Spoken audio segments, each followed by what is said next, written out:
ভিডিওটি শুধুমাত্র এন্টারটেইনমেন্টের জন্য। অযথা গানে না নিয়ে মজার চোখে দেখুন, লাগলে দেখার দরকার নেই। Hi friends, welcome to my new video. জীবন আছে যতদিন ভিডিও বানাবো ততদিন। সকলে কেমন আছো বন্ধুরা? আবারও অনেক দিন পর ফিরে এসেছি তোমাদের সামনে নতুন একটা ভিডিও নিয়ে। অনলাইনে রোস্টারদের অবস্থা দেখে আমাদের সকলের মাথা খারাপ হয়ে যাচ্ছে, কারণ ভেড়া চাঁদাগুলো কোনো কাজ না পেয়ে এ তার গাড়ি লাগছে, সে তার গাড়ি লাগছে। হয়তো তাদের কন্টেন্টের অভাব হয়ে গেছে। সব বাদ দিয়ে চলো শুরু করা যাক আজকে আমাদের ভিডিও।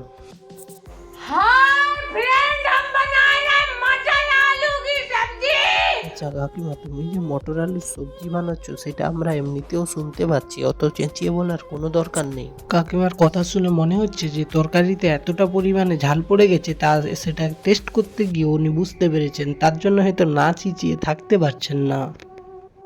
ওই মাছ তরকিতে কি ঝাল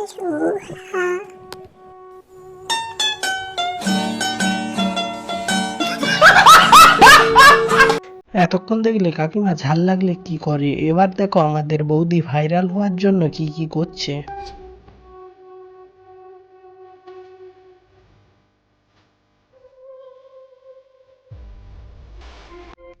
বৌদি এতটাই পাতলা যে বৌদির একটা ছবি একটা চ্যানেলে পুরোটা দেখা যায় না। যদি বাম দিকটা আমার চ্যানেলে দেখায় তাহলে ডান দিকটা হয়তো প্রহ্লাদার ইউটিউব চ্যানেলে দেখাতে হয়। এবার বুঝলাম ওয়েস্ট বেঙ্গলে এত ট্রেন অ্যাক্সিডেন্ট হচ্ছেই কেন। ট্রেন চালকরা তো আর লাইনের দিকে তাকায় না, সরি ওদের পার্টির দিকে তাকায় না, সব তো বৌদির দিকে তাকিয়ে চালায়। এখানে হাতি ট্রেন লাইনের সামনে নাচায় ব্যস্ত, আর ওখানে ফুডিং পার্কে লাফানোই ব্যস্ত।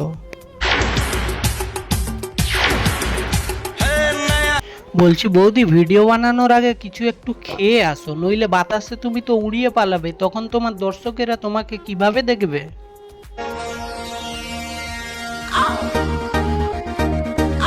কেউ আবার ভাইরাল হওয়ায় ব্যস্ত, আবার কেউ আবার অনলাইনে গাঁড় হলানো, সরি পাছা হলানোই ব্যস্ত।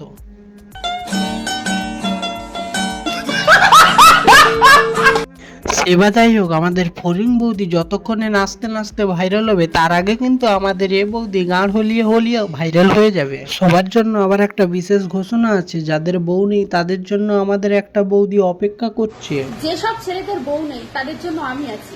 একটা কথা কি জানো, মানুষ তো মানুষের জন্য। তোমার কি ব্যাপার, বলেছিলাম না তোমাদের জন্য একটা বৌদি অপেক্ষা করছে? এই নাও সেই বৌদি। সেই বৌদি যে মানুষ মানুষের জন্য বলে বলে রাত্রিবেলা লাগাতে দিবে আর দিনের বেলা দেখাতে দেবে। একদিন আমার শাশুড়িও আমার দিকে তাকিয়ে বলবে, আমার মেয়ে এত কিউট একটা পোলা কেমনে পটাইল। ওই মা এত কিউট পোলা কোথায় ছিল, আমার দুর্বোকাচোদা হাতির পাছার মতো তোর মুখ লাগছে, তুই আগে গিয়ে ব্রাশ করে তারপরে ভিডিও বানাবি, নইলে তোর ভিডিও দেখে কুকুরও মুতে দিয়ে পালাবি গা। অত শত ছাড়ো। হে গাইস, পাগল ছেলে ইউটিউব চ্যানেল থেকে তোমাদের এই ভিডিওটা কেমন লাগলো অবশ্যই জানাও কমেন্টের মাধ্যমে। অনেক দিনের পর ভিডিও আনছি, সকলে হোপফুলি পুরোটা ভিডিওটা দেখবে। বাই বাই, আবার একটা ভিডিও নতুন আসছে কিছুদিনের মধ্যে। টাটা।